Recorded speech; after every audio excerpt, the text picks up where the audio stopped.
Good morning, Unity North. Come on, make a little bit of noise for the great music. It's good to see all of you here. It's good to check out those of you who are online and bringing your energy into the space. We connect through the airwaves, and there's twice as many of us that are watching or in the room, but we are one, yes? You know, in that oneness, that sometimes there is time and space, and we miss the people that we are one with. The flowers today, they are in honor of our beloved Gwyneth Gore, and who has made her transition. We'll be celebrating Gwyneth's life at 2:30 today, but feel her presence. Beyond space and time, we feel her presence right here in this room and in our hearts. We wish her Godspeed as we move into this time. And let's take a moment in the silence to just feel the unbroken connection of God, of love, of family.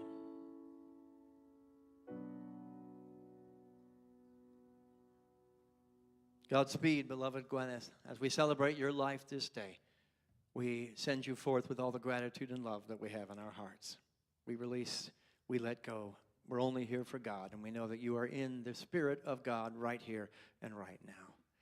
As we move into this day, let us have the mind and the presence, the spirit and the heart to completely let go to the higher powers, to the vibration of oneness, to the vibration of love and peace and joy and all that is holy, good, and sacred. We allow ourselves to be the ambassadors, the emissaries of these divine ideas, and we send them through these doors and these windows to all people. We know our oneness with people worshiping in temples and mosques, stone circles, or simply at home. We feel the oneness of our humanity, and we allow that consciousness and that truth to live in us, through us, around us, and as us this day. For these things and 1,000 more, thank you, God. Thank you, God. With one resounding voice together, thank you, God. Good. Up on your feet if you are willing and able. This is a Ricky Byers-Beckwith song, I Release and I Let Go. How many came here for an experience of light and love today? That's the only reason we are here. Everything else on top of that is icing on the cake. Let's raise our voices. I release and I let go. I let the Spirit run my life, and my heart is open wide. Yes, I'm only here for God. No more struggle, no more strife. With my faith I see the light. I am free in the Spirit. Yes, I'm old. That's a nice warm-up from the top, everybody. I release and I let go. I let the Spirit run my life, and my heart is open wide. Yes, I'm only here for God. No more struggle, no more strife. With my faith I see the light. I am free in the Spirit. Yes, I'm only here for God. Good. Turn to your left and your right with a handshake, a hug. Let somebody know you are grateful that God is doing business as them.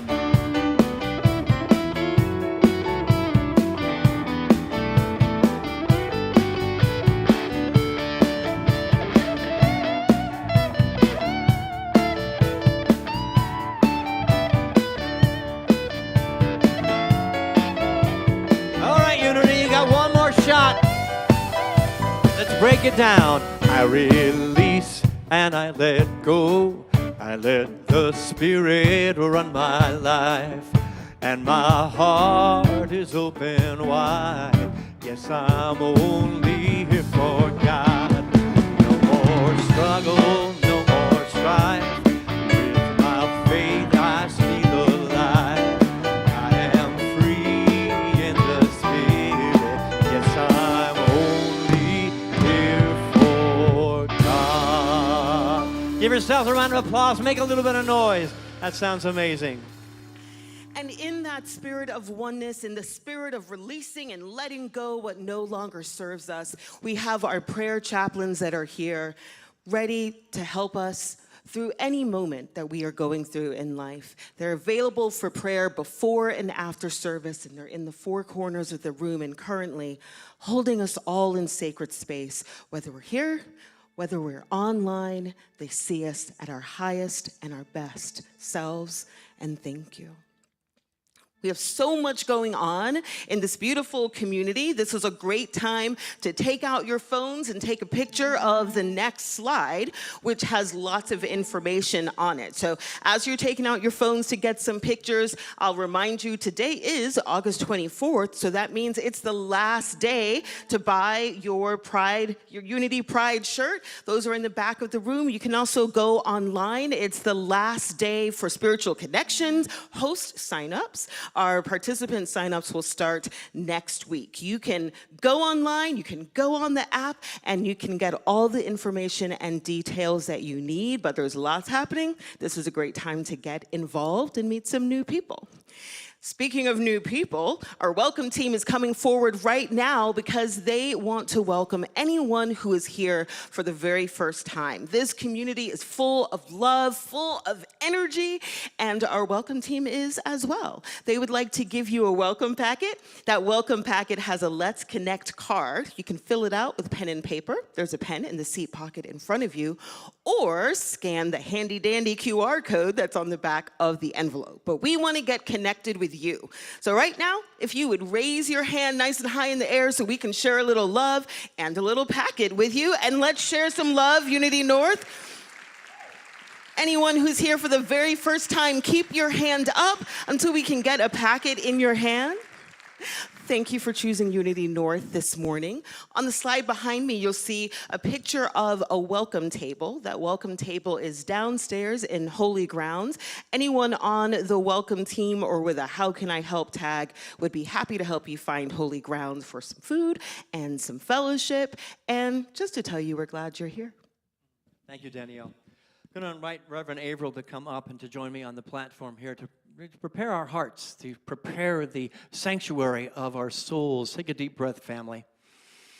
And we have a song. As you exhale, release anything that would keep you from being fully present to that magnificence of your soul. As the words come up to this Daniel Namod song, I invite you to take them with me. Let's join in heart, mind, soul, and body as we sing these words into the time of stillness, into the time of quiet. Together we sing.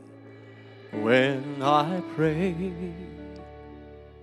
I feel my heart go deeper, my heart go deeper into my God. When I pray, I feel my heart go deeper, my heart go deeper into my God. Right here, right now, right where I am, I pray. Right here, right now, right where I am, I pray. As the lights come down, let's sing one more time. When I pray, I feel my heart go deeper, my heart go deeper into my God. When I pray, I feel my heart go deeper, my heart go deeper into my God.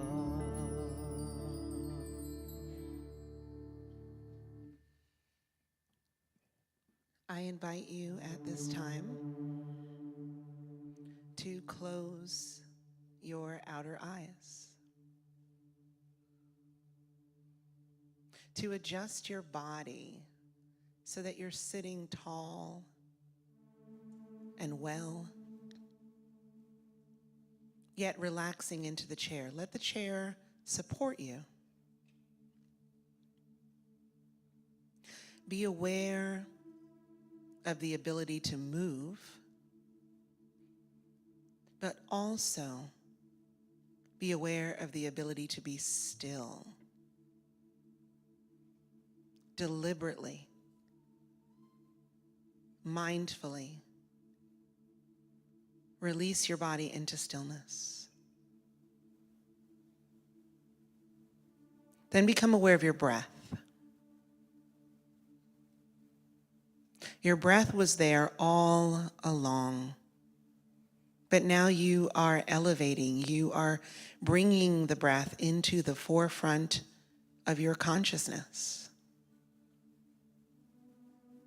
Breathing out, gently squeezing your belly inward. Breathing in, letting go. This exchange, we release that which does not serve us, and we fill up with more of what we need. I invite you, just for the next few seconds of silence, to be fully focused on your breath, breathing out, breathing in. But if anything arises in your mind other than breath, just let it go.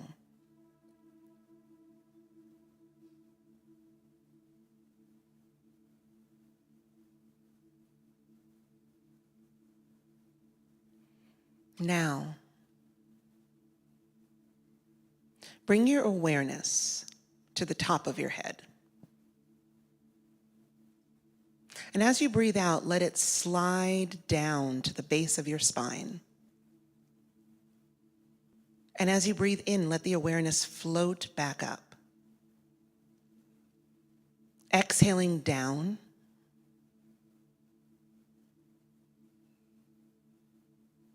Inhaling up. This sense of moving more inward. Moving into this energy that you are more like than your body. Perhaps as you exhale down and inhale up, you feel a tingliness or a coolness. Perhaps you really don't notice much of anything, and that's okay. You can't do this wrong. For the next moment or two, just see if you can allow your awareness to fully engage with this downward, upward cycling of breath.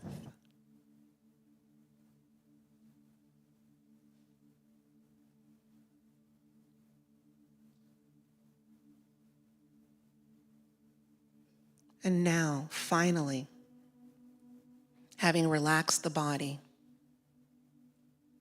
having smoothed out the breath, having connected with the energy that's deeper than the body, I invite you into the cave of your heart. Focus deep, deep into the center of your chest, still breathing out and in. Follow your breath right at the center of your heart, feeling the love, the release, and the silence that are your true nature. Anything that arises that pulls you away from that longing deep in the heart, let it go.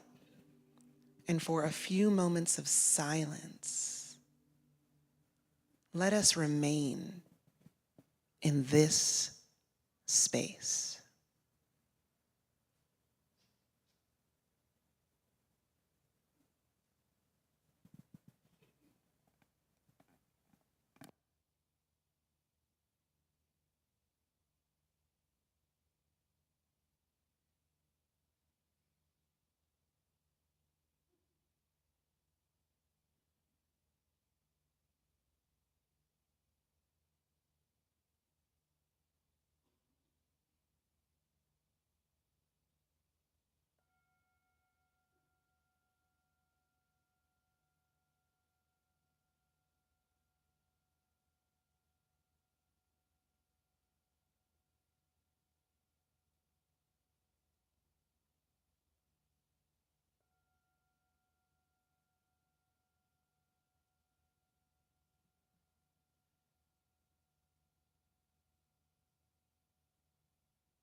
Observe the silence that's one and the same as the center of consciousness.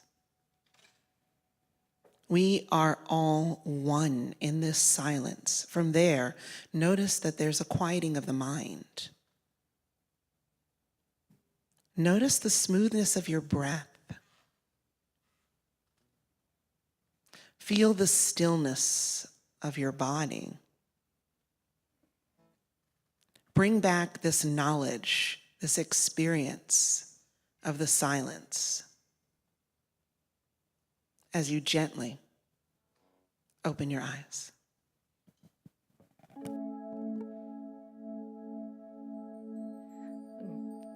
Don't worry, mother, it'll be all right. And don't worry, sister, say your prayers, sleep tight, and it'll be fine, lover of mine, it'll be just fine. And lend your voices only to sound of freedom.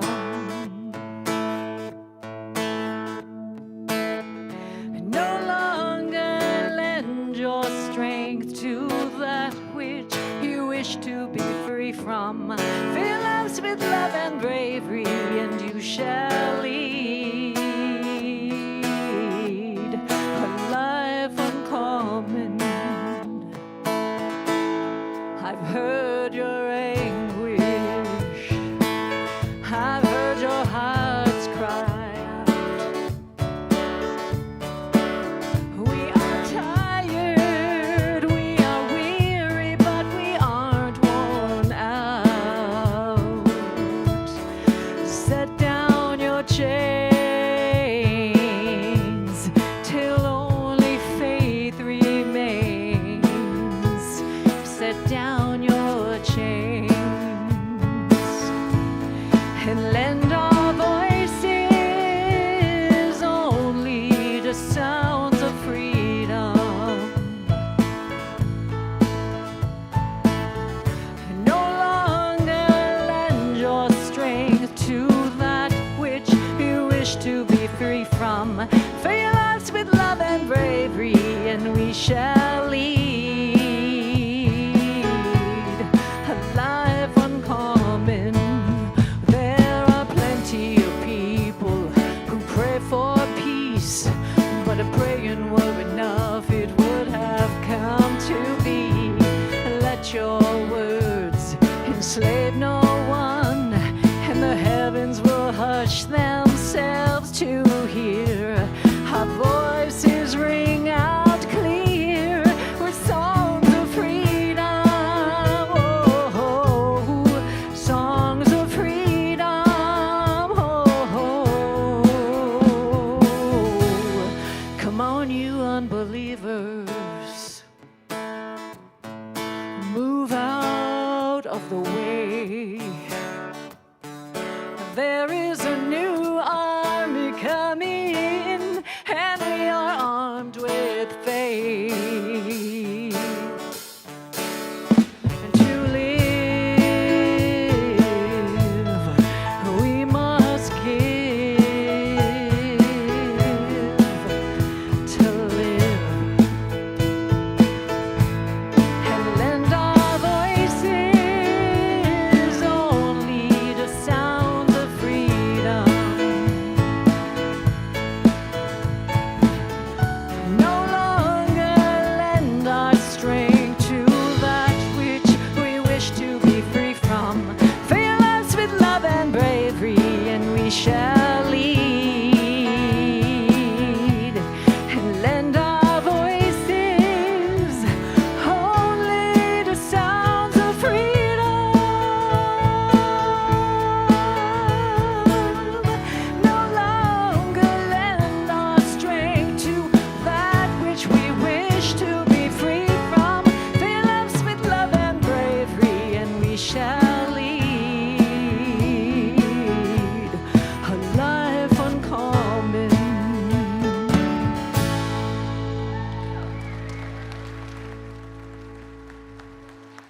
Natalie McDonald, Reverend Averill Maynard, and the Unity North Band. Thank you, thank you, thank you. You know, I just want Natalie to come sing and Averill to meditate me in every morning, and life would be okay, yes? You know, the beautiful music and the beautiful meditation also contained a challenge within it, though. And that's what we do here. How many people would like to have your life be uncommon? Not the ordinary life, not the same old life that you've always lived, but something beautiful, holy, sacred, and magnificent, full of light. How many want that? Well, one of you. We're all striving for something holy and beautiful and magnificent, and when we come together, we share stories, we share songs, we share meditations and messages, all with the idea of empowering each other into the greatest expression of God, known as you. And I know more than one of you wants that, but I'll let our board chair absolutely lead the charge to that idea. We are in a series. This is the fourth in our series, Our Unfolding Spiritual Nature. The power of a story to heal and transform. How many have heard the last two stories we told? Were you transformed and healed by the presence of those who got up and sat in this chair and absolutely said, here's where I was, here's where I am, here's how I got there, and here's how you can do it too. It was empowering, and we've got 3 more, and today is no exception. Look out. You know, the preacher has to get out of the way because the lady's going to come and she's going to do a little preaching of her own. But we'll introduce you to her in just a moment. We have remembered some things. Over this series, we have remembered some things.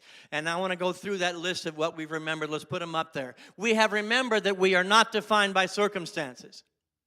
None of us in this room is defined by what has happened to you or what's happening currently in your life. It never has been. You never will be. We are defined by what? One thing only, consciousness.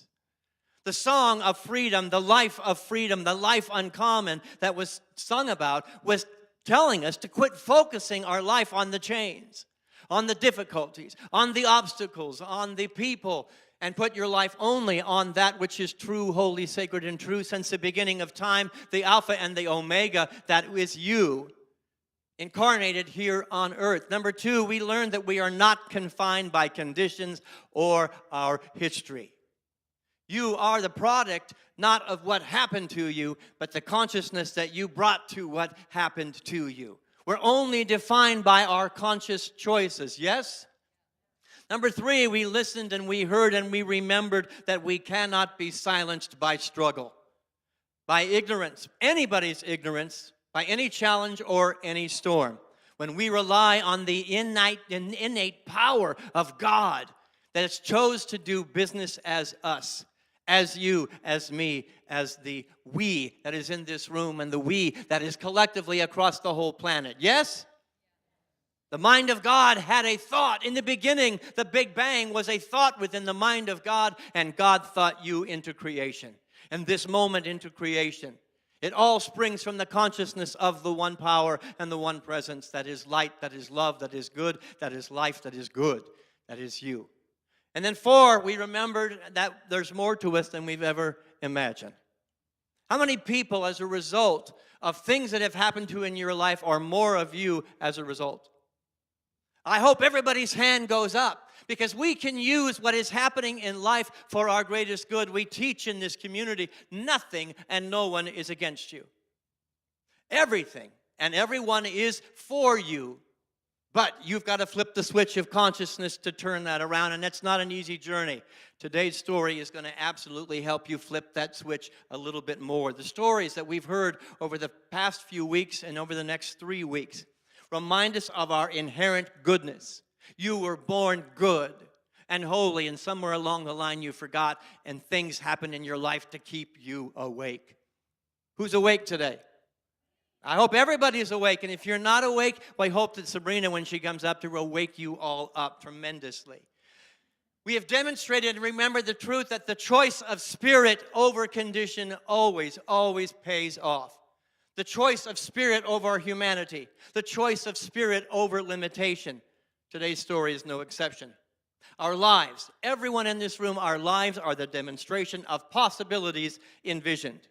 Possibilities embodied. See, we see the vision, We begin to make it our own dream and our own vision, and then possibilities energized through the thoughts that we're feeding it, through the feelings that we're feeling it, through the actions that we are taking. Then we get to the place of it expressed. Fifth unity principle, the truth that I know is the truth that I demonstrate. It's one thing to come into this room and have pretty ideas and pretty thoughts and pretty theories, to listen to a powerful story. It's another to take it outside these doors and to live them, to be them. If what we've done in this room stays in this room, you've wasted the story. And Sabrina won't have any part of it, and neither will I. Let's take the good and let's go out into the world and be the change that we want to see, to be the cause of a greater reality. Because we're not defined by anything that's happening in the country. We're not defined by anything that's happening in the world. Do you believe that? These prayers that we share, these meditations and these songs, your life is the energy of those prayers and meditation in action. Truth and theology, not just espoused, but truth and theology implemented. Our collective stories, we are an anthology of hope. Look around. We, as a collective, are an anthology of hope, of triumph, of oneness, of knowing that we are not defined by anything except the consciousness that we cultivate collectively together. Yes, we are more powerful than anything the world can throw at us. Next slide, please. And so we say together, what tried to break us became our strength. Say that with me. What tried to break us became our strength. Next, what tried to silence us became our anthem. What tried to erase us became our canvas, and what tried to bury us became the soil of our healing. We can turn lemons into lemonade, but it means consciousness. We can turn experience into heaven. We can turn hell into heaven. And we don't deny that you may be going through hell, but the possibility of heaven has been placed right there in your heart and your mind. How many people remember the story of Joseph and the coat of many colors? Not just the Broadway play. It's a little older than the Broadway play. This story of Joseph and his brothers stands as a radiant example of resilience, of power, of strength, of forgiveness, and of vision. The very tools that we use to move from hell to move into heaven on earth. Joseph was betrayed by his brothers. He was cast into a pit. Anybody resonate with that? You feel like life has just thrown you in a hole? He was sold into slavery, and he was unjustly imprisoned. Anybody feel like you're bound in your life, or have in the past been bound by a circumstance or a condition or somebody's ignorance or somebody's opinion that you were in a prison? The reality is you may be in a prison, but the door is unlocked. But we have to know that the key to unlocking that door is within us. We're one thought, we're one breath, we're one feeling away from being free again, as the song and the meditation told us. Joseph did not see life as a series of unfair punishments. How many people have ever, I'll be the first to put my hand up, I lived a good portion of my life as a victim. I am a victim to circumstances. It didn't work so good. And I got really comfortable in hell. I got really comfortable in telling my story of victimhood. And then somebody turned to me and said, "It sucks to be you." And I realized that I needed to tell a different story. I needed to find something greater within me that did not define myself by what happened to me, but by what was happening within me. And Joseph demonstrates this with these words that have lived with me, that moment in time where I made the shift from being a victim to being a victor. This is what it says in Scripture. Let's go ahead and put it up there.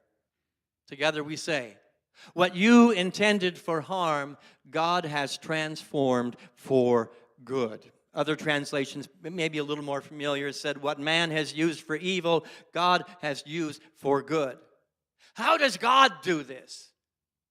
How does God do this? Through consciousness, the answer to every question I'm going to ask today. Consciousness, the power of what's going on between your ears and what's going on between the heartbeats. It is consciousness. What is happening to you may be evil, may be wrong, may be bad, may be violent. But what happens to you and the next breath and the next and the next is what's going to be going on within your consciousness. In his declaration, Joseph embodies the truth that nothing in life is wasted. It's all energy, right? We teach that. Everything in life is energy. Building, lights, Judy, Sam, Jerry, all of us are the energy of God, the one inception of life itself that had a thought and thought this into existence, through us, around us, and more importantly, as us. Don't waste any part of it. It's all valuable. Could it be that every experience that you've ever had was valuable or had value, whether you knew it, realized it, or used it or not? Every challenge in your life is a stepping stone to higher ground. Every challenge is a stepping stone to go higher. Now suspend the yeah buts. I can feel the yeah buts in the room. Because we want to really quickly run back to that story. You don't know how bad it was that happened to me. Let me tell you, with some of the stories that you're going to hear today and hear next week, I have hangnail problems in my life. We're not defined by hangnails, we're defined by consciousness. Every wound is a doorway to compassion. That is our destination. Compassion lives in oneness, kindness, and love. And every wound that you have, every scar is a doorway to a greater capacity for compassion. And every injustice is an invitation to trust Spirit's larger plan. Faith. I have faith that love is more powerful than what's happening. I have faith that God is more powerful than what's happening. I have faith that what is within me, greater is that which is within me than that which is in the world.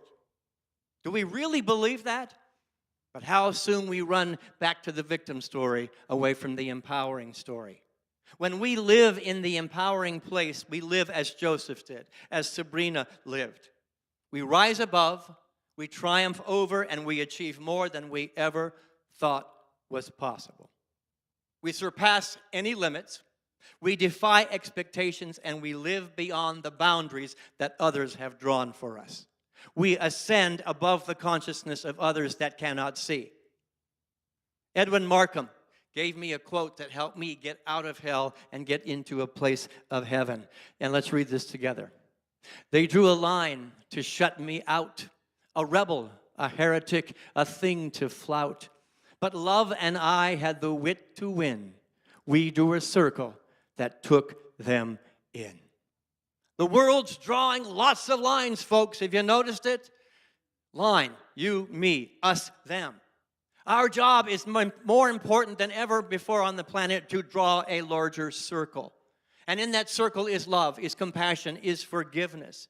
The stories that we're sharing from this platform are stories of empowerment that draw a bigger circle, even when it doesn't make any sense. Today, we recognize that in this world, we may be victimized, but we don't have to be a victim. Now, that's not my line. I stole it from Sabrina Francis White. When she said that to me in our pre-interview for today, you may be victimized, but you don't have to be a victim. I said, that'll preach, lady.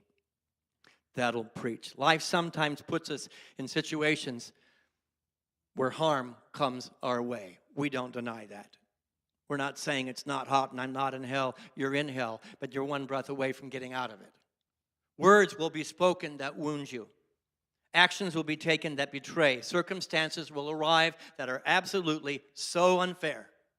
And in those moments, we may indeed be victimized. Joseph was victimized, yes? He refused to let that become his identity. That's how he rose. He chose not to stay in resentment, to live forever in the shadow of injustice, but to rise into the light of possibility. And when he did, the whole universe conspired in his favor. The multitude of support and resources showed up that he was able to rise into the light of possibility. His story is our story. And when his brothers came before Joseph in his elevated position, he had every right to condemn, to put to death, and to challenge. He didn't do that. He forgave them. And he sat and created a feast for them. This is the story of victim to victor that we're all on, the hero's journey. Let's next slide, please. This is called the alchemy of spirit.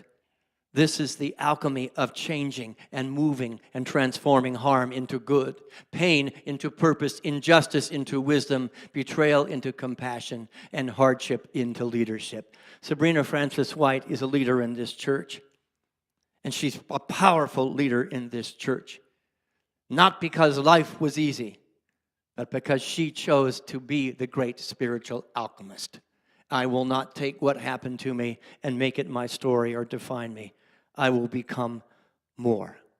Living as a victim is a choice, and it's not one that she chose to make. Will you please welcome to this platform our beautiful leader of our LGBTQ ministry, Sabrina Francis White.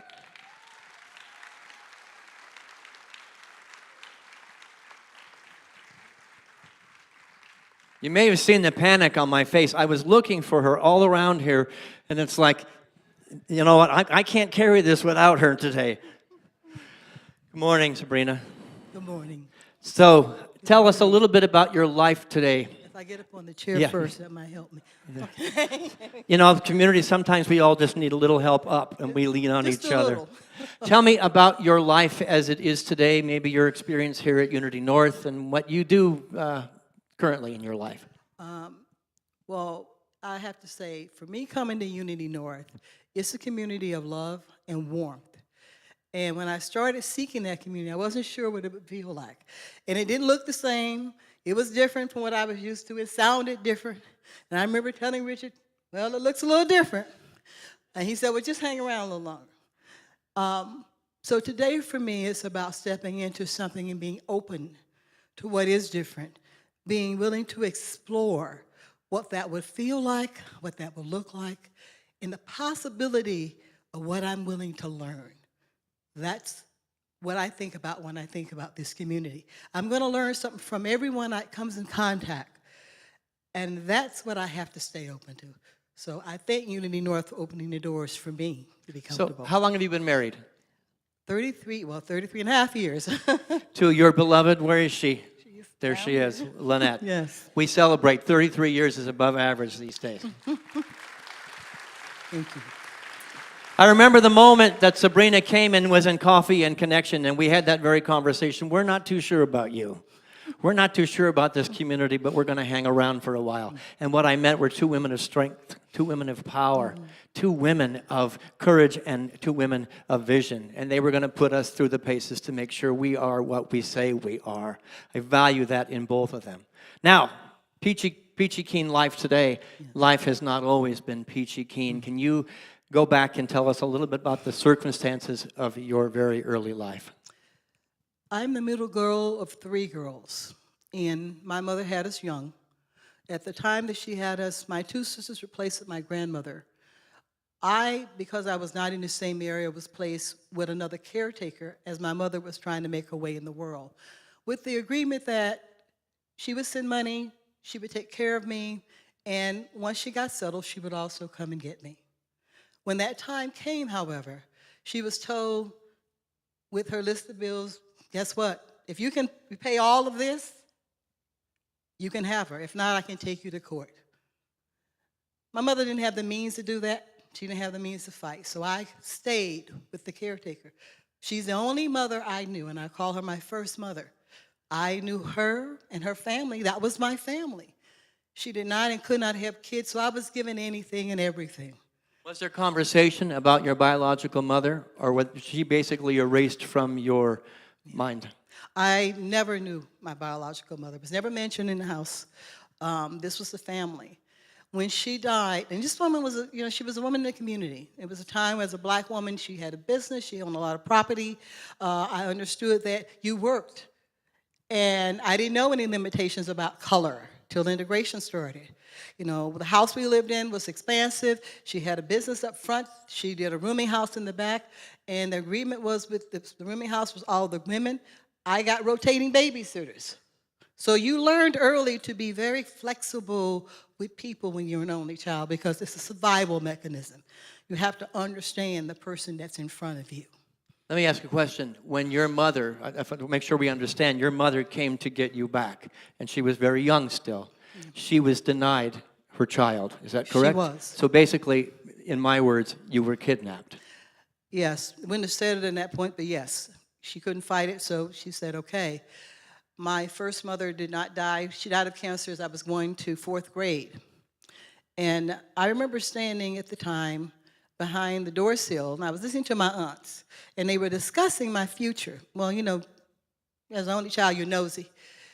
And I happened to hear them say, she doesn't belong to us. She's not a part of our family. We can't take care of her. They need to come get her. Call her people. And my mind at the time was, what do you mean? You are my people. These are the only people I had known since infancy. So as I'm standing there trying to understand, you don't want me.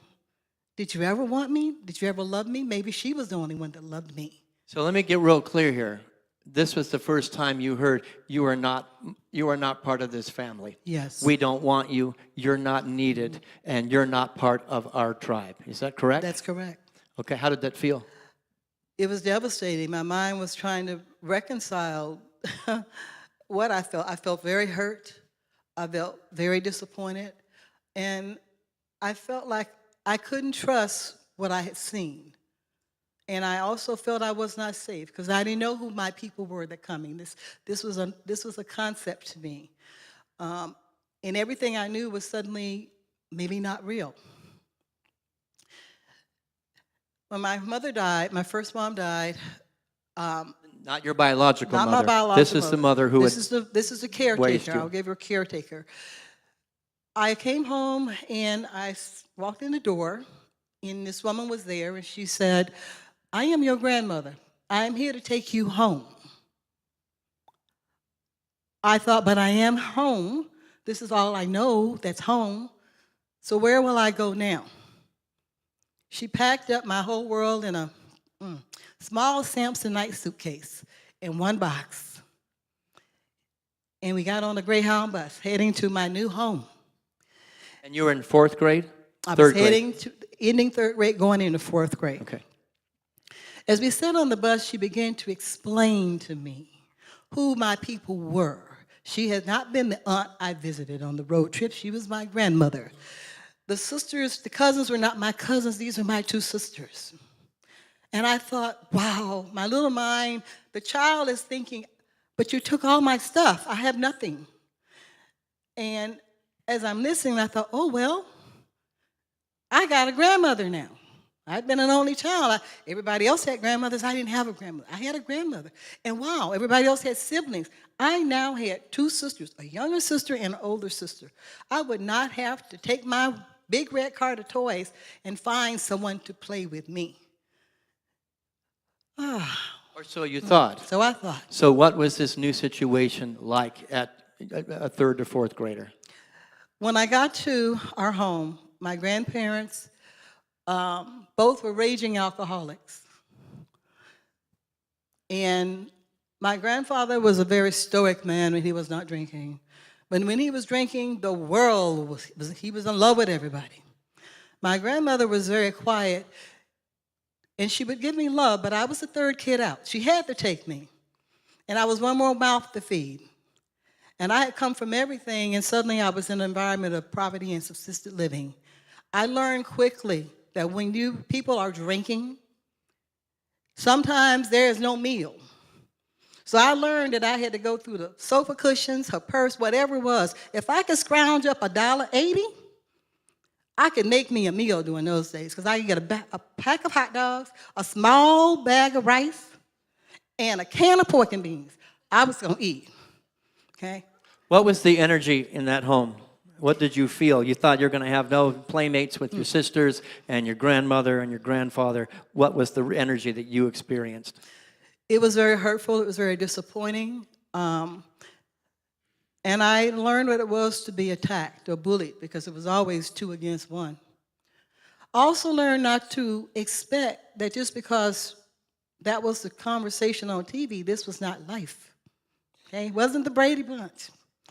So I had to adjust to who and what was in front of me and the life I lived. When my grandfather moved out of the house, I had my grandmother, and I learned to see in living color what it meant to be a victim and to live in that space of fear day by day. The words that you gave me earlier in our conversation is you were tolerated, you were not wanted, you were dismissed, you were excess baggage, and that you were living in total survival because you were not of this family. They did not treat you like family, that you were the outcast. Is that true? That is correct. I was, by choice, you got to take her. She don't belong to us, so you need to come get her. She belongs to you. So no food, you had to care for yourself, you had to survive, you were living in poverty, you were living in neglect, and there was absolutely no warmth, yes? I had some warmth from my grandmother, but it was different from me to my sisters. So I could feel that difference as a child. I understood that I cost you more money to feed. I understood that you didn't have an option but to take me, because the community my grandmother lived in, it was like, those are your grandchildren, so you need to be responsible for all of them. Now, this is maybe a little tender. You mentioned earlier that there was an issue with a male. Was it your grandfather? No. No? It was my stepfather. Okay. And my grandfather had moved out, my stepfather moved in. And I learned what it meant to feel a little bit of fear. Your antennas go up. Something is not right. But he had victimized, my grandfather victimized my grandmother, but he was very good at doing it. And he was domestic abuse, and he kept my grandmother in fear. But when he decided to come into a room with just me, in a very small room with a single bed, I was reading my books. My world was books. That's where I lived. That's where I could escape. But that particular day, I had picked the back bedroom, and I just wanted to sit there in the quiet and read. And when he stepped into the room, if you have any experience, you know your antennas come up. Something is not right. And I thought as I sat there, I have a choice. I either am going to go along with this, or I am going to fight. Well, my first mother had taught me one thing. Life is about possibilities, but you create them. It's your choice. You can choose to lie down and roll over, or you can choose to do something different. And I figured I had one choice, that window or the door. And I was willing to take the window if it got down to it. When he realized I was not going to play ball, I got to walk away that day. That did not mean I was safe. And suddenly I realized, oh my, I need to find a way out. My grandmother came to us and said, you know, your mother wants to take you and raise all of you. My sister said, well, no, I don't want to go. I thought, I'll go. I didn't know if I was moving from the frying pan to the fire. I did not know. But it was a possibility that maybe it would be better than where I was at. And you were in what grade at this point? I was going to 7th grade at that point. Okay. So my grandmother put me on the bus. She was like, okay, great, 1 down. I got 2 to live with. And put me on a Greyhound. I had my little bag, my little lunch and coins. And she said, okay, you do not sit next to any man, and you sit up front. And we made it all the way to Chicago, where my mother was, and it came in late at night. As a 7th grade girl, you were put on a bus to Chicago by yourself. By myself, yep. And you didn't know really why you were going. Well, I knew I was going because I wanted to go. Okay, my grandmother was like, can you take them? And I'm like, they don't want to go, I'm going. And what were the feelings that you had? I was excited. The bus ride was straight stressful because every time people got on and off, you had to readjust how you sit and what happened. And I, of course, learning from my stepfather, I knew sometimes you were not safe. But when I got to Chicago and I heard the call, it said, next stop, Chicago. I was in panic. I had not seen my biological mother. I only had a picture. I had heard her voice on the phone, but I didn't know who she was. So when I got off the bus, I'm standing there and it seemed like my mind went blank. I was trying to remember someone, but I couldn't. And all of a sudden, I heard her voice. And I just started walking toward my name. And when I got to her, I froze because I thought, oh my, what if I was wrong? What if I made the wrong mistake? I'm a long way from all my family now. And I stood there. And as I stood there, she called my name and I heard her. She bent down and she embraced me. It was in that moment that she had this wonderful, intoxicating smell. It was actually Estée Lauder Youth Dew perfume. But in that second of that embrace, I realized I smelled this before. It's the only memory I have of my mother as an infant or a toddler. She bought me a 2-piece coral corduroy suit, and I loved stroking that corduroy. And when she picked me up, when she put it on me as a child, she embraced me, and that was the same scent. So I knew my mother always loved me. My mother had always been there, no matter what anybody said, no matter what she went through, to be there or not, I knew she loved me, and I was going to be all right. I want to put a light on that. There is a still small voice. There is a smell, a scent, a hearing, a feeling, a knowledge that no matter what's going on, my mother loves me. That innate spiritual essence was driving you to say, I'm not going to stay. I'm reminded of an Ananias Nin quote that said, and the time came when the fear of blooming was outweighed by the pain of staying tight in the bud. Something was moving and stirring and absolutely alive within Sabrina that she listened to. She had to listen to make it to the arms of her mother. Yes? Yes. How was that experience? The experience was empowering. My mother had not had the chance to raise us, and now she had the chance. And she poured everything she could into making sure that we had an armor around us to survive the life as women, to survive as a black woman, to understand racism. My mother would say to me, she said, you will be victimized. It will be by society, it may be by friends, it may be by family. Understand that that is a given. You do not, however, have to be a victim. It is your choice. You must have the courage to step forward. So she spent time sharing her life. She didn't sugarcoat it. She said, here's what I went through. Here's how I handled it. And then she made us think about how would you handle it? How would you show up? And understand that, yes, as your color, they will see that first. But that just means you got to work a little harder. And understand, even in that, the playing field will never be leveled. But that's okay, too. It is about everybody, and it's bracing. And for me, racism was something I'm like, okay, it's like air. Air is always there. I can choose to say it's toxic or it's not. And for me, air was always about light. It was about the next thing that was coming. But racism is something that can be very insidious and how it shows up. So for me in college, it showed up with a professor saying, I don't believe you wrote that paper. Who wrote that paper for you? Did you have to pay somebody to write it?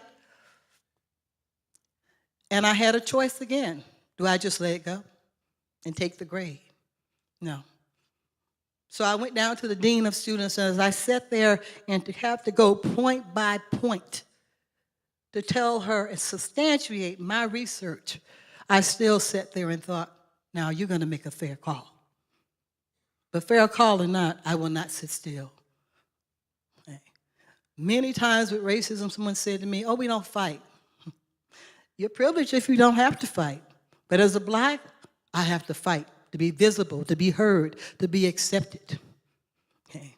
But it does not mean that I'm going to allow someone to tell me. I resist the poison of hate, the poison of suspecting everybody and coloring every brush with racism.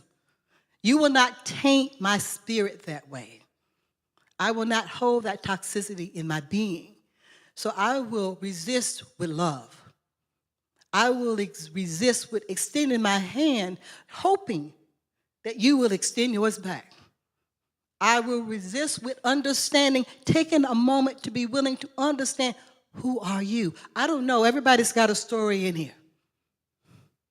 Some people will look at me and see my color first. They'll see I'm gay first. Some may say women. I don't know what you will see, but you know what is clear? That is not my story to carry. I need to just show up for you. Sabrina said a number of times, and go ahead and make some noise for that.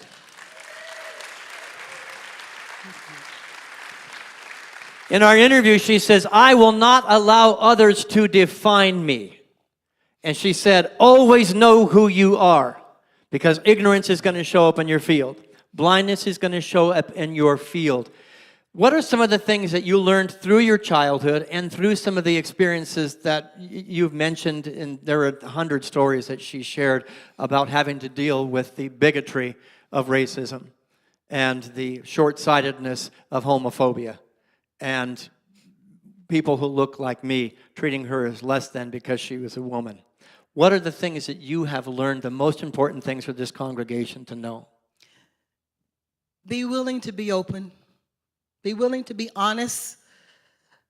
We each are responsible for who we are today.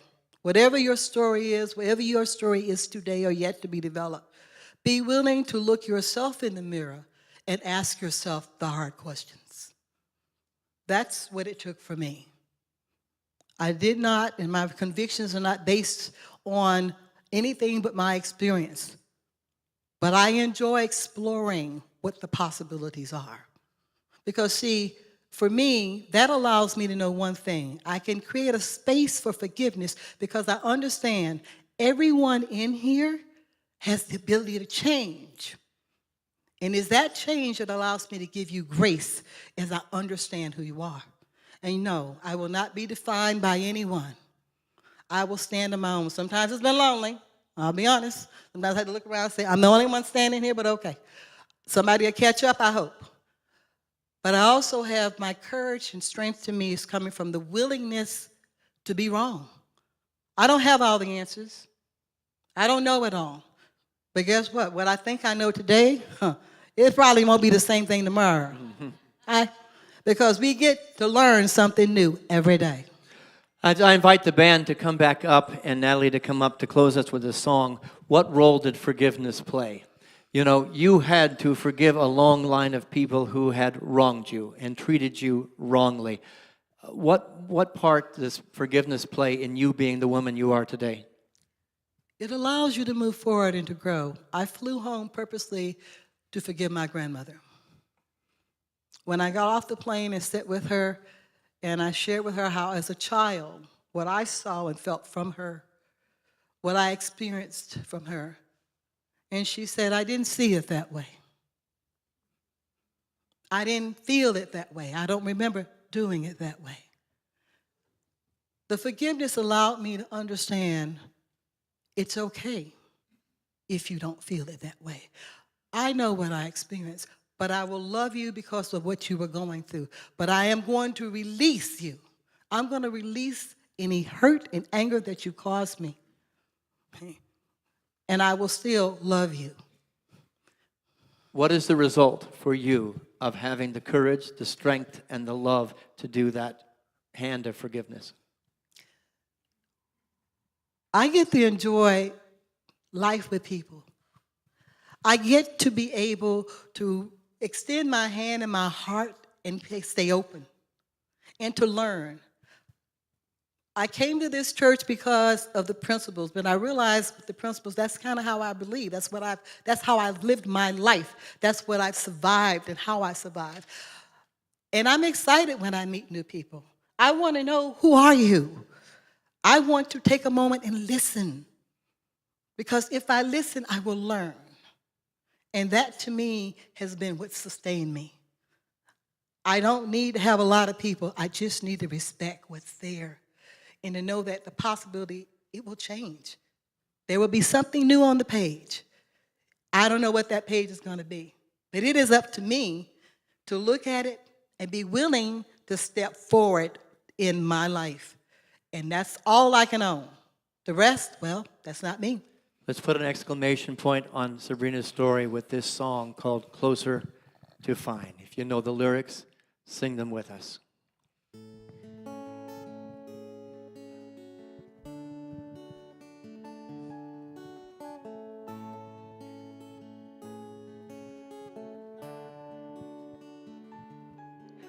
I'm trying to tell you something about my life.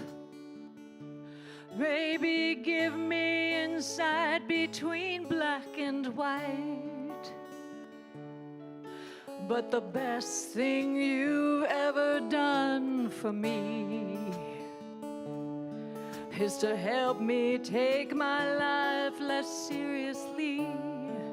'Cause it's only life after all, yeah. It's only life after all.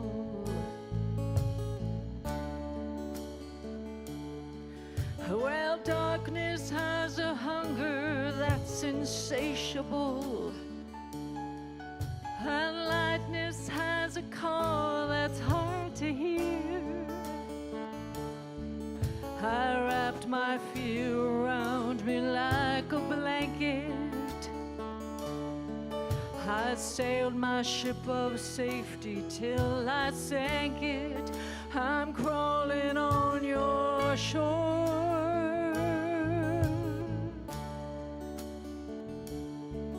I went to the doctor, I went to the mountains, I looked to the children, I drank from the fountains, but there's more than one answer to these questions, pointing me in a crooked line, yeah.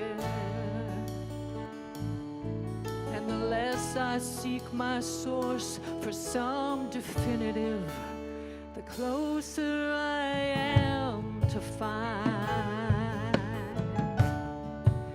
The closer I am to find.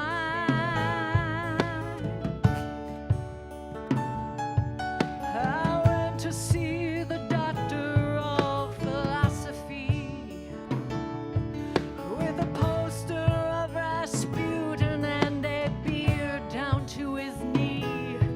He never did marry or see a big great movie. He graded my performance. He said he could see through me, and I spent 4 years prostrated to the higher mind. I got my paper and I was free. I went to the doctor, I went to the mountains, I looked to the children, I drank from the fountains. There's more than one answer to these questions, pointing me in a crooked line. And the less I seek my source for some definitive, the closer I am to find. The closer I am to find.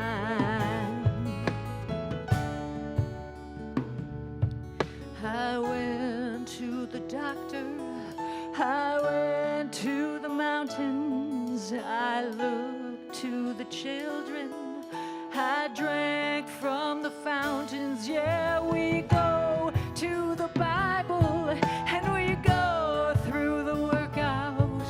We read up on revival and we stand up for the lookout. And there's more than one answer to these questions, pointed me in a crooked line. And the less I seek my source for some definitive, the closer I am to find. The closer I am to find. The closer I am to find. The closer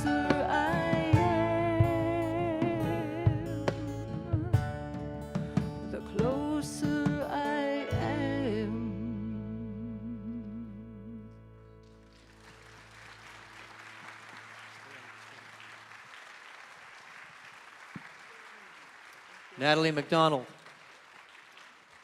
What was intended for harm, God has transformed for good. They drew a line that shut her out. A rebel, a heretic, a thing to flout. But Sabrina Francis and Love had the wit to win. They drew a circle and brought them in. This is about as close to fine as I've met. And I'm honored and blessed to know Sabrina Francis White. Thank you for sharing your story.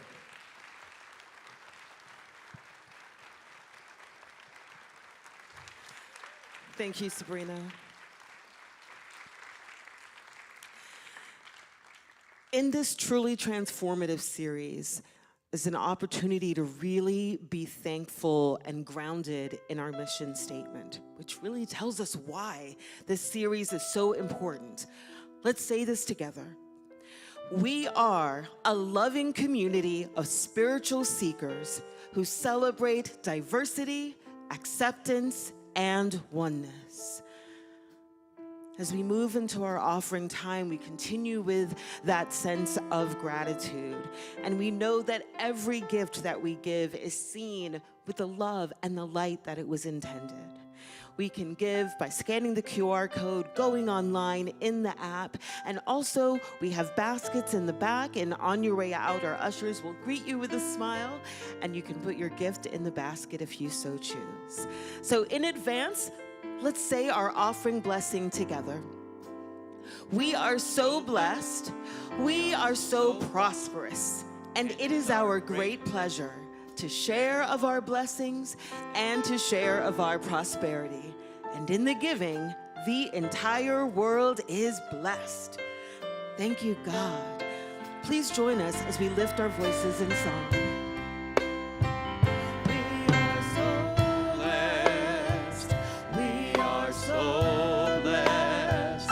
We are so grateful for all that we have.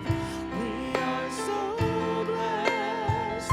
We are so blessed. We are so grateful. We are so blessed. And as we prepare to end our service today, it is our hope and our desire that every story we have heard is just one of the stories that are being shared in this group. Our small group ministry is going to have an opportunity for you to share your stories. And if you can't be in a group, then make this your group. Go to lunch today and tell somebody your story of overcoming, your story of moving out of hell and moving into heaven. It's important, and it's the gospel that's being spoken today and lived today. Let's close as we began, up on our feet with I release and let go of anything except the power and the presence of God that's moving and stirring and living as each and every one of us. I hope you'll join us at 2:30 as we celebrate the life of Gwyneth Gore, but right now celebrate your life and your story as we sing, I release and I let go, I let the Spirit run my life, and my heart is open wide. Yes, I'm only here for God. No more struggle, no more strife.